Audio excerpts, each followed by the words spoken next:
శ్రీమద్భగవద్గీత మొదటి అధ్యాయం అర్జున విషాదయోగం 2వ శ్లోకం. సంజయ ఉవాచ దృష్ట్వా తు పాండవానీకం వ్యూఢం దుర్యోధనస్తదా ఆచార్యముపసంగమ్య రాజా వచనమబ్రవీత్. సంజయుడు పలికెను, ఆ సమయమున రాజైన దుర్యోధనుడు వ్యూహరచనతో సమరమునకు మోహరించియున్న పాండవ సైన్యమును చూచి ద్రోణాచార్యుని వద్దకు వెళ్ళి ఈ విధముగా పలికెను. ఈ శ్లోకం యొక్క వివరణ.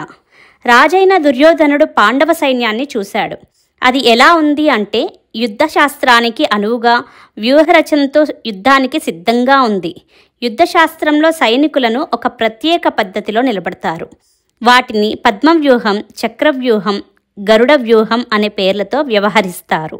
అలాంటి వ్యూహ రచనలను పరిశీలించాక దుర్యోధనుడు తన ఆచార్యుడిని సమీపించాడు.